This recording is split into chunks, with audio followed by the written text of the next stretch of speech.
Triratna Saranam Namami Tabhaya Buddha, everyone.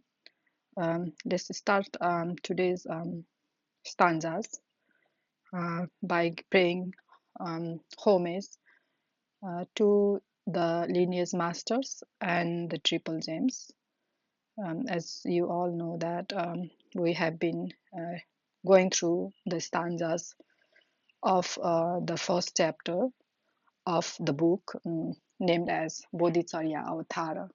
Okay, so we have finished already up to stanza 20, and then today we will finish all the stanzas of the first chapter. Okay, the first chapter, the context of the first chapter is praising bodhicitta. Okay, so let's go a little bit back to the stanza 15, where we saw that Acharya Santideva was had was starting to talk about the type of bodhicittas. So he had divided bodhicitta as aspiring bodhicitta and the active bodhicitta. Okay, so what is bodhicitta? Okay, bodhicitta is the mind of Buddha and Bodhisattva.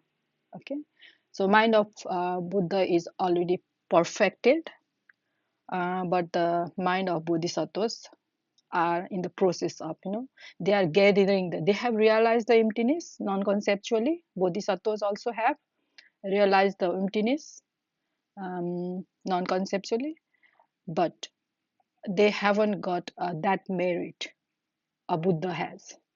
Okay, so the Bodhisattvas do the practice of compassion, especially to gather the practice. To gather the compassion to become full-fledged Buddha.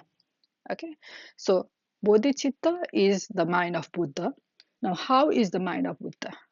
The mind of Buddha um, is the union of compassion and the wisdom.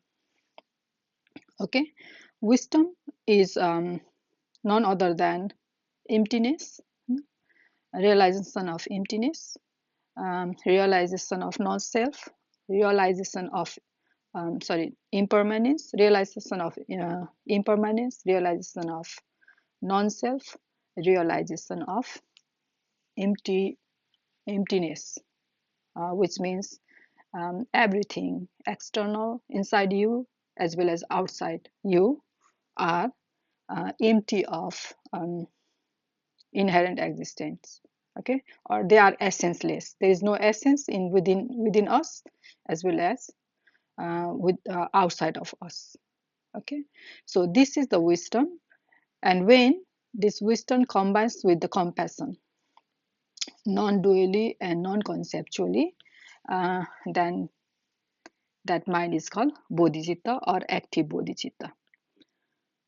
And the mind which hasn't realized this thing is called as the aspiring bodhicitta, um, which is that where the beings are in the path of becoming Buddha or realizing those compassion and wisdom non-dually and non-conceptually through hearing the teaching given by the Buddha and other lineage masters, contemplating about the teaching and meditating on them.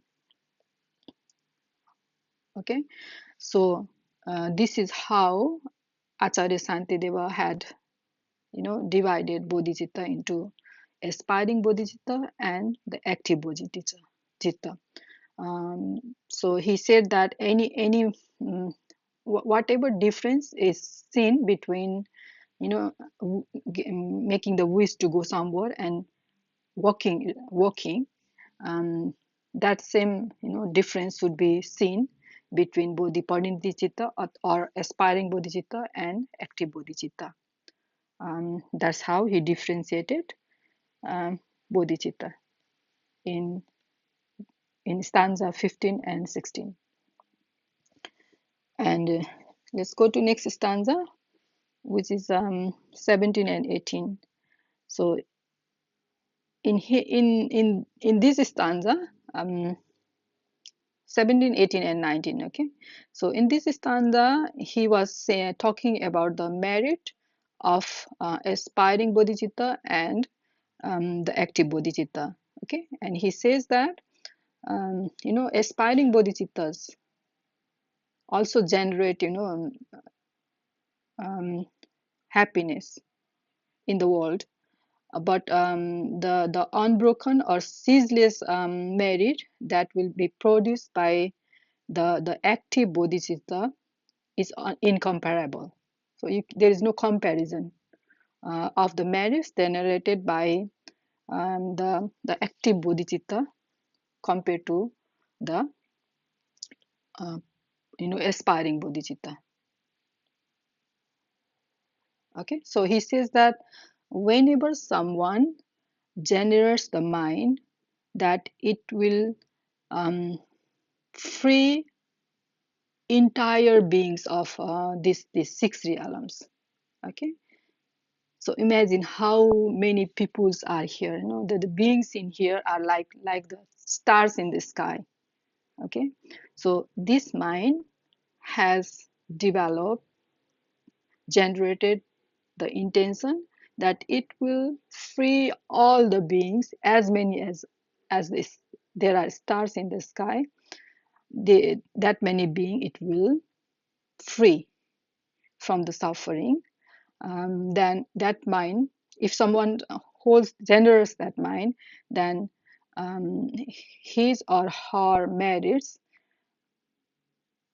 there will be ceaseless flow of the merits of such mind. Okay, which generates the mind that it will free entire beings, as many as there are stars in the sky.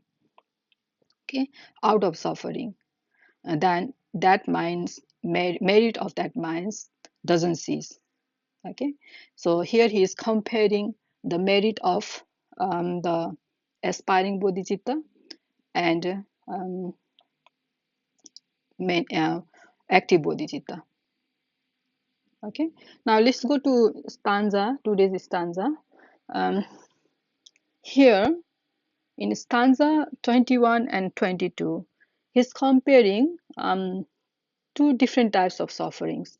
Okay, one is the suffering like headache, suffering of this body, okay, of this life, such as headache. And other type of suffering is the physical and mental suffering, which we go through while taking rebirth in the six realms. Okay, so we ordinary beings who do not have generated, who haven't realized the emptiness, okay, and who don't especially who hasn't broken this belief that um, I really exist, a soul really exists, or there is something within us which really exists permanently and independently. Okay, so any beings who hasn't realized this thing, okay, there is no self within us, and everything outside of us also empty of inherent existence. So whichever mind has realized that, that is the um, and also there is the combination of merits also. Then such mind is called bodhicitta. Okay, so mind of ordinary beings has not realized this compassion. They don't have merit, as well as they haven't realized the emptiness of all the phenomena within us as well as outside of us. Okay, so their compassion is you know is limited, is limited for the limited beings and for limited time. Okay, so we ordinary beings, compassions is focus on the beings which we consider as ours, okay, our loved ones. Our compassion doesn't include the beings whom we don't like, and it doesn't include the beings who are stranger to us. Okay, such type of beings also, when they do little bit of limited when they show limited compassion, such as removing the headache of another being who is my loved one. Okay, so for this being also, the other beings think that, oh, this is the very virtuous person. So this is how we worldly beings, when we see that someone is doing some good things to other people, um, and that good thing is motivated by I, me, mine. Okay, so so such compassion has a limited beings in its field of compassion. So even then we think that that being is a virtuous being, because he is so helpful, he is removing the pain of physical pain of so and so. But imagine those areas who has generated the mind to remove all type of sufferings of not only my loved one, but of enemy also. For this, for these beings there is no enemy. Okay, there is, because there is no I there, so there is nothing which is related to this I, which has relation to this I, neither friend nor enemy nor stranger. But we ordinary beings see them as enemy, because everything is focused on with this I pleasing business. If someone pleases me, that is my friend. If someone doesn't please me, that is my enemy. Okay, if someone doesn't, I don't have any feeling for them, then that is a stranger. Okay, so so for the Arya beings, okay, these higher beings has generated the mind, which has which want to destroy in the suffering, all type of suffering which is incomparable with the headache. Okay, all the, imagine six type of realms, and imagine how what type of suffering one individual goes through while taking in birth. That suffering of hell beings, suffering of hungry ghosts, suffering of animals, of getting killed by any time by anyone, and the suffering of gods, especially when they die from those pleasant environment.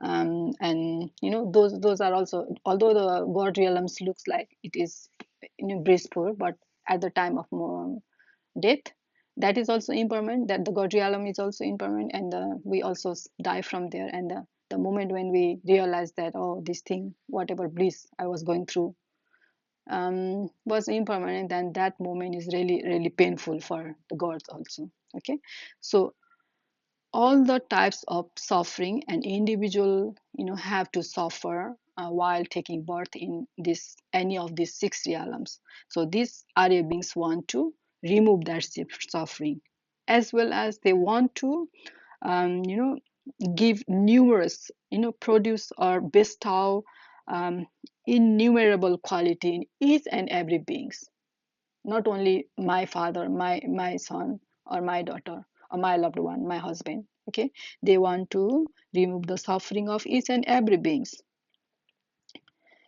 and bestow the good qualities in them. Then, so even a if someone decide to remove the your headache, you consider them as a very virtuous being, then how much more merit you know these Arya beings would have, who have who has wished to destroy the suffering of incomparable suffering, not only headache, all different types of suffering of each and every beings. Okay, not only my loved one, but the enemies also, or the strangers also, and destroy innumerable qualities on each of them. Okay, so So this merit is not comparable to the ordinary beings, headache curing type of merits. That's what Acharya Santideva is saying in stanza 21 and 22. Now, in stanza 23 and 24 and 25 also, I think.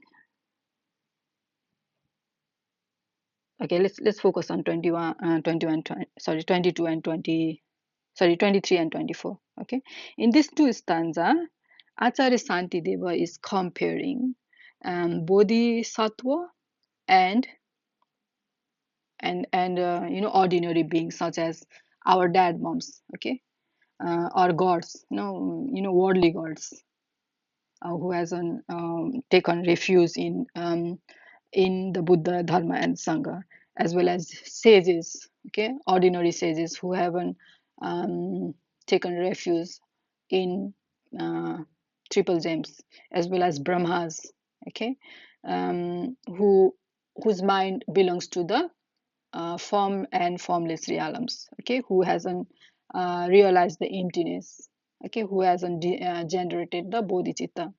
So Acharya Santideva is asking, amongst these beings, dad, mom, gods whom we pray and ask for, so many boons, or sages, or Brahmas, okay, who has this type of intention of getting rid of all type of suffering and bestowing them with all innumerable type of qualities. Who has this intention? Is asking that question in stanza 23. And stanza um, 24, he's saying that how are these ordinary beings? These ordinary beings, and our dad, our moms, gods, rishis, Brahmas, these these beings, in the mind of these beings, such intention, of getting rid of all six type of different suffering of the six type of realms doesn't come for themselves only. That's even for themselves, even in their wildest dream, this type of intention doesn't generate in their mind. Then how is it possible for such type of intention to generate in this type of ignorant beings? Okay, that is what Acharya Santideva is saying in stanza 24. Okay, so there is ignorant beings, like beings who haven't generated the um, bodhicitta, and there is another aryas who have generated the bodhicitta non-conceptual way and non-dually. So these beings, ordinary beings who hasn't generated bodhicitta, cannot wish for themselves also. Their focus is only for this life and this body. Okay, or some beings also, they focus on the taking birth in god realms also. But in Buddhist perspective, those realms also are within the suffering, in cycle of the suffering existence, and they are not free. So this type of beings, they can't generate the intention or motivation of getting rid of all, even you don't want to go to hell realm. Okay, we all know. But for Buddhists, god realm is also a suffering realm. But ordinary beings, like who hasn't generated bodhicitta, think that God realm is the highest realm, like Burma realms, highest realm of formless realm. These are the permanent blissful realm. That's what they think. So they want to go in that direction, take the birth in the higher realms. But these beings do not know that those are also suffering. So in their wildest dream, they can't generate the intention to go away from this suffering of god realms. Okay, then how can they wish such type of intention of getting rid of all the sufferings of the other beings? Okay, they can't have, because they haven't you know, get rid of the ignorance of permanent self within us. Okay, that is the meaning of stanza 24. Okay, now go to stanza. Let's go to stanza, next stanza, stanza 25. Now here in stanza 25, he is labeling this type of beings who have generated bodhicitta, okay, non-conceptually and non-dually, as a rare gems. Okay, so in the first line of the stanza 25, he's asking question, or he's saying, he's asking, or he's wondering, how are these type of rare gems, here gems amongst the beings, even these are the, in the world, in the ordinary world of of us ignorant being, these beings who have generated bodhicitta are the rare gems. Okay, so how are these rare gems amongst the beings like us are born? um, the intention these rare beings, James like beings, have for others, that intention other beings do not have for themselves. That's what Acharya Santideva is saying in stanza 25. Okay, in stanza 26, Acharya Santideva is saying these bodhisattvas as, cause of happiness in the world. Yes, they are the cause of, actually, of the world, because they want to and also they are the medicine of all the miseries in the world. Okay, so he is saying, how is the merit of this precious mind, which is the cause of happiness in the world, as well as medicine for all type of miseries in the world. Okay, when we say world, we should visualize or picturize six realms. Okay, hell realms, hungry ghost realms, animal realms, human beings realms, demigod realms, and god realms. And these god realms include the realm of desire being, realm of form being, and formless realms, and formless realms. Okay, so these all six, whenever we say that the world, then it's we should visualize, get in practice of visualizing all the six realms when we say world. So how is the merit of such precious gem, you know those who have developed, who has produced the, bodhicitta non-conceptually, who are the causes of happiness in the world, and who are like a medicine for the miseries of the world, will be measured. Okay, that is what Acharya Santideva is saying in 26, stanza 26. Okay, stanza 27, he's comparing, um, venerating. Suppose you are venerating Buddha. Okay, you are worshiping Buddha. Okay, you're doing puja of Buddha, and you have the intention to benefit all the beings. Okay, behind the for doing the puja of Buddha. Okay, veneration of Buddha. That if you have that type of aspiration, then merit of that veneration is far more, um, more than the veneration of Buddha only, without any aspiration. And then above that, only aspiration has that effect. But if you have actually generated the bodhicitta, not only aspiration bodhicitta, you have actively it generated bodhicitta. That is, you have already realized the compassion and wisdom non-dually and compassionately. So any beings who have realized compassion and wisdom uh, is already in the path of on the path of helping other beings. Okay, so Acharya Santideva says that anyone who has active bodhicitta, their merit is far, far, far, far more than aspiration bodhicitta. Okay, and anyone who has mere aspiration, their merit is far, far, far more better than venerating Buddha itself. Okay, so veneration of Buddha has merit, but the merit of aspiration to help beings or an aspiring bodhicitta is more than veneration of Buddha, and the merit of active bodhicitta is far more better than these two act. I mean, act of venerating Buddha as well as aspiration, aspiring to be I mean, to be Buddha. Okay, so he's comparing the merit of the three different type of what you call activity, if you like.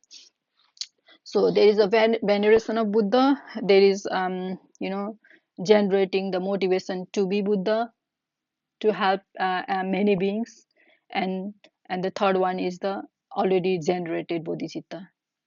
Okay, which has already started walking in the path. Okay, so merit of this active bodhicitta is far more than the aspiring bodhicitta, and the aspiring bodhicitta is has the more merit than veneration of Buddha itself.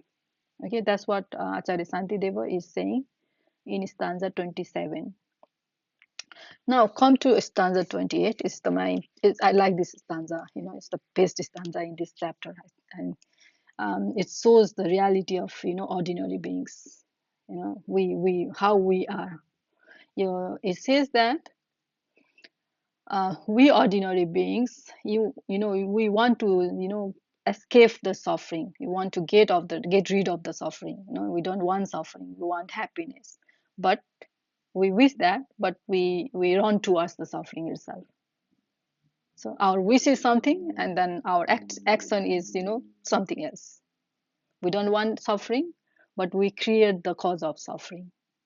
Okay, um, and then we wish the happiness, but like a enemy, we destroy our own happiness.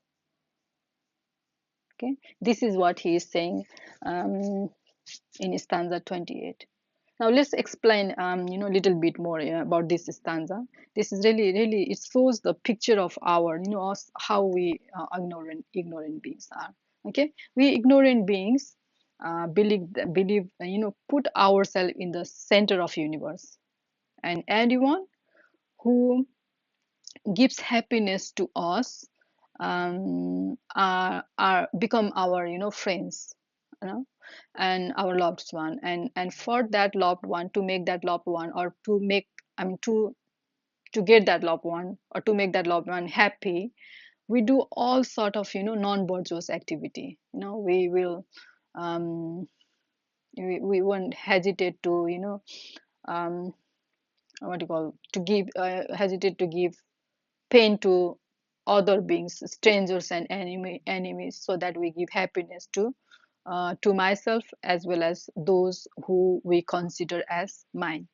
Okay, in this way we go on. Although we think that we are happy for instance now by deceiving other beings, but we are creating the cause of the happiness, sorry, suffering, creating the cause of suffering.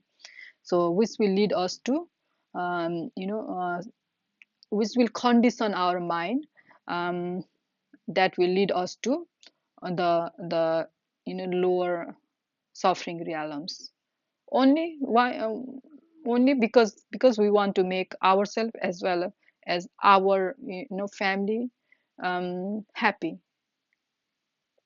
So in this way, we think that by giving happiness to our family or loved one or friends, we will be happy. But in fact, we are generating.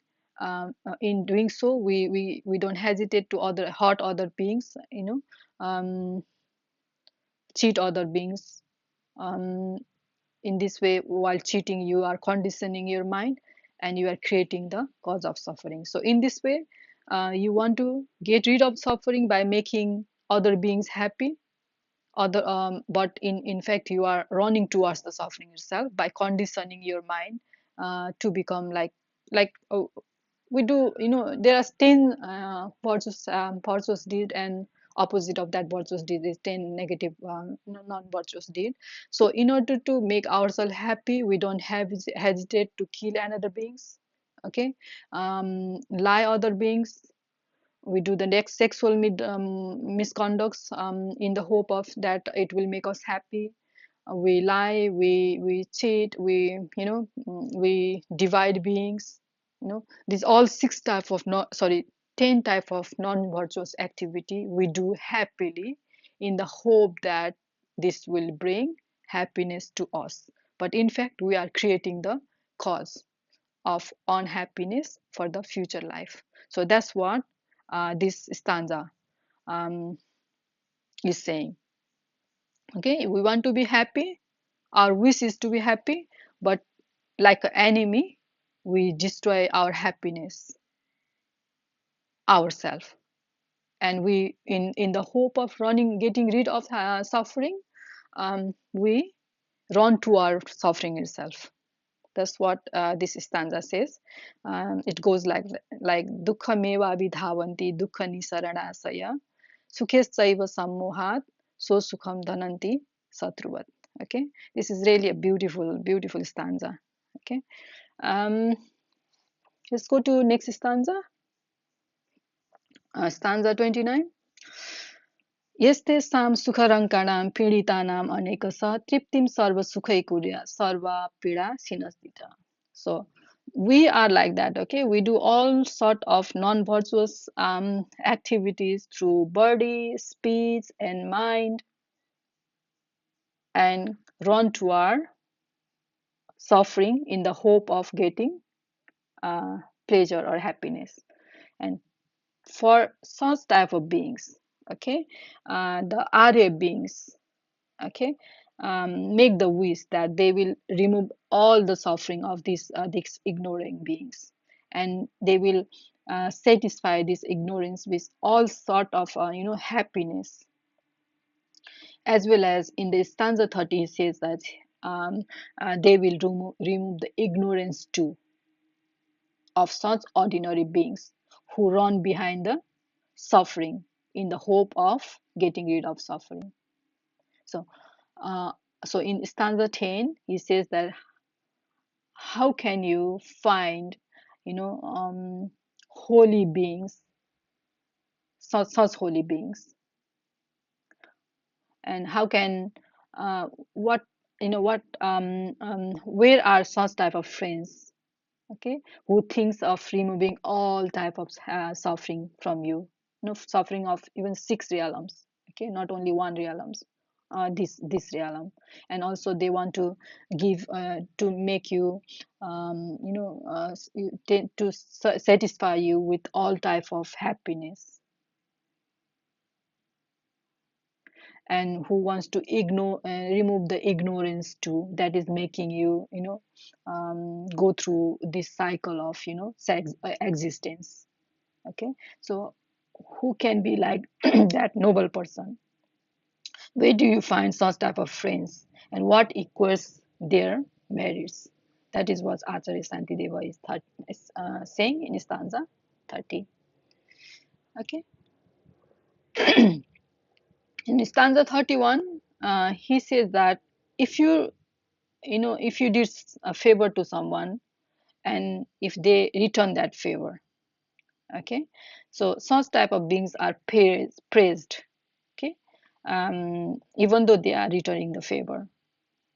But these Arya beings who have generated bodhicitta do not do things in the hope of, getting any return.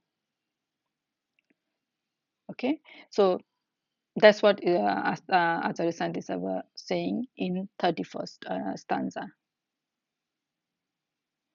Um, in 32 stanza 32, he's comparing the generosity of we ordinary being, and in stanza 33 we will see, the next stanza, we will see that, the generosity of the Arya beings. Okay, how is 32 is saying how we do our generation. I mean, how we generosity. Okay, our generation. How is our generosity? We give, food, plain food, to few people, to people we like. Okay, we say that I will help, my loved one, or the people of my country, or the people of my culture. Okay, and then the food is also, this donation is also, done in the, like, I am giving this, and that is the beggar, and I am the, giver. That type of, intention is behind giving any donation in the mind of ordinary beings like us. And that food is also not enough for whole day. Okay, that's food is, if we give some food to some beggars, then that food is not even enough for half a day, you know and that food is also not like it's just a plain food, only one type of food, like maybe rice only, or you know a vegetable only. So our donation is like that. It is full of disrespect, arrogance, like I am the giver and the other are beggar. And the food is also plain, and this food is also given for limited person, not other beings, not all other beings. We are just categorizing some beings in one category and giving the donation to only that person. And this type of donation also, this someone who does, donation in this, limited number, limited span of time, limited things. Okay, these people are also praised as being the meritorious, virtuous being. Okay, but in 33 stanza, he is asking what to say about the donation, a merit of the donation given by those beings, those Arya beings who keep on giving endlessly. Okay, not one thing, not only for a certain type of time, not for certain type of beings, not on the certain type of things, but they keep on giving, unlimited things for unlimited time and for unlimited number of unlimited things to unlimited beings and for unlimited time. Okay, imagine how many beings are in the world. Okay, they are as vast in number as sky. There are stars in the sky. Okay, until all those beings go to nirvana, all those beings cease to exist, I will keep on giving whatever they want. I will just fulfill their all wishes. Okay, not only the beings I like, who like me, but to the beings who don't like me as well, and who are a stranger to, who consider me as a stranger. I will keep on giving endlessly to these beings. So whoever has this intention, their merit is incomparable to the merits of, donor of the limited things to limited beings for limited time. Okay, so he's comparing the merits of real Arya beings as well as and ordinary beings in stanza um, 33, 32, and 33. Now in stanza of 34, he is saying that such holy beings, such noble beings, towards such noble beings who don't differentiate this being, this is my friend and this is my enemy, and who this is stranger. That such being who keeps on giving, um, who has generated the intention that they will stay in this world until the ignorant beings stay exist in the world. When we say world, that's not only human being world, it's the world of six realms. Okay, until these beings do not cease to exist, I will keep on giving.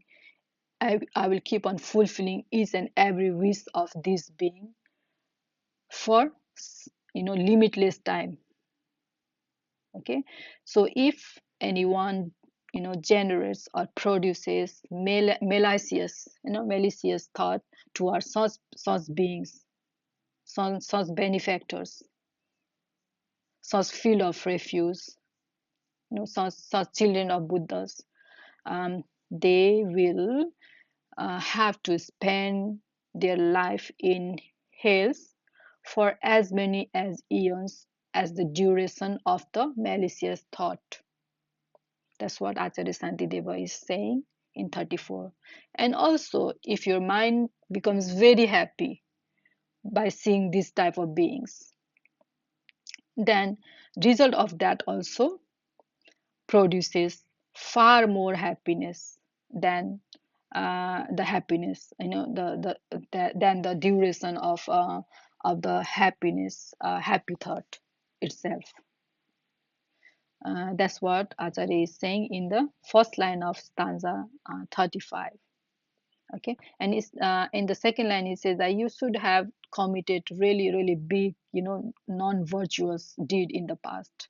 Okay, you need to have really, you need to work hard to think evil, for to produce malicious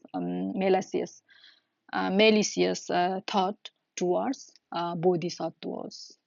But you don't need to do it, the positive thinking, happy thinking, pleasurable thought arises effortlessly for bodhisattvas. Okay, so he, in this stanza 34 and 35, he says that, especially in 35, he says that you don't need to do anything to produce, happy virtuous result of your virtue. You just need to be happy by considering their qualities. When you think these qualities, there are, in numerous, incountable, limited beings in the world, and this bodhisattva wants to fulfill all the wishes of these beings until they cease to exist in the world. When you hear this thing, ultimately happiness generates. Okay, bodhisattvas are not doing anything to make you happy. This, their quality itself is like shining, like shining sun. So the sun is spreading the lights, spreading the lights everywhere, rays everywhere. Their intention is spreading this, happiness, without effort in us. And we become, when we compare this, and when we remember about their quality, these qualities, then, you know easily you become happy towards, positive thinking arises towards the bodhisattva. But if you have done really heinous type of, non-virtuous thing in the past, like killing your mom, dad, you know um, killing arat, or you know uh, or hurting Buddha bodhisattvas, physically, then and definitely the evil thing will arise towards them, and then it will lead to the birth in the hell for as many as eons, as the duration of the malicious thought. That's what Acharya Santideva is saying in 34 and 35.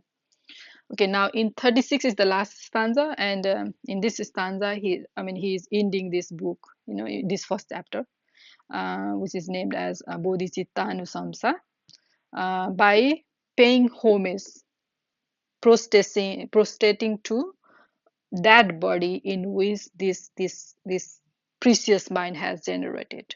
Okay, this bodhicitta has generated, is produced, has been generated or produced.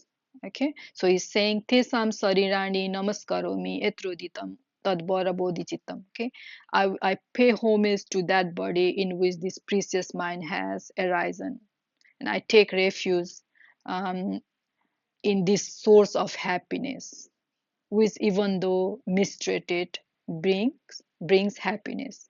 Okay, even though we mistreat these bodhisattvas, they don't feel any, anger, or they don't just go and, curse you.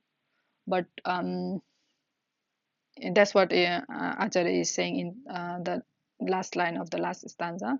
Even though you mistreat them, they bring happiness from their side. They try to generate happiness in you, um, from their side. It's up to you. It's your karma or your conditioning of your mind that is giving you suffering from and you mistreating the bodhisattvas and other ordinary beings. Well, if you mistreat other ordinary beings, what they do, they get angry with you and they start cursing with you and they keep distance with you. They don't want to do anything with you. But these bodhisattvas are not like that.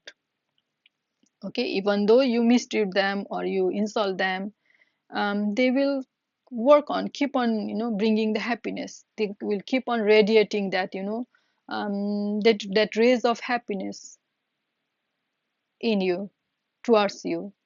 Okay, these such are the source of happiness, and such beings are the real source of happiness. Okay, not the ordinary beings who will give you petty type of gifts to you, which are sufficient for this happiness of this life only. But the real source of happiness are the bodhisattvas. Okay, who are working towards helping you or teaching you how to generate bodhicitta, and which will once it is generated, it the merits of this bodhicitta is ceaseless. Whether you are sleeping or you are excited or whatever you are doing, you will have ceaseless flow of merits. So these bodhisattvas are trying to help you to produce that bodhicitta, so that you have ceaseless, your merits doesn't cease. So that's why they are called real source of happiness. And Acharya Shantideva is taking refuge by paying prostration, by paying homage to this type of those beings inside whose body this precious mind has arisen, and he's taking refuge to this this source of happiness, which even though mistreated brings happiness. Okay, um, this is the end of the first chapter. Okay, so as name says, it is about praising the bodhicitta, and Acharya Shantideva did that thing in this, praise the bodhicitta. He That's what he did in this chapter. Okay, so that's all for today. From next time we will go to the second chapter, which is called Papa Desana. Pap means all the non-virtuous deeds you did in the past through your body, speech, and mind. And Desana means you are what do you call, confessing it. And with whom you are confessing, in front of whom you are confessing, in front of triple J's and Guru. Okay, so we will go through that chapter next time, and let's finish this let's dedicate our merits, whatever merits you generated by uh, hearing about the bodhicitta and contemplating about the bodhicitta and being happy about hearing the equalities of bodhisattvas. Let's dedicate that merits, that I also be one day able to generate that bodhicitta, non-conceptual and non-dually, and help all the beings in this, and help all the beings get out of these suffering realms. Okay, let's dedicate our marriage like that. Okay, that's all for today. See you next time. Until then, keep safe. Pavatu Sarva Mangalam.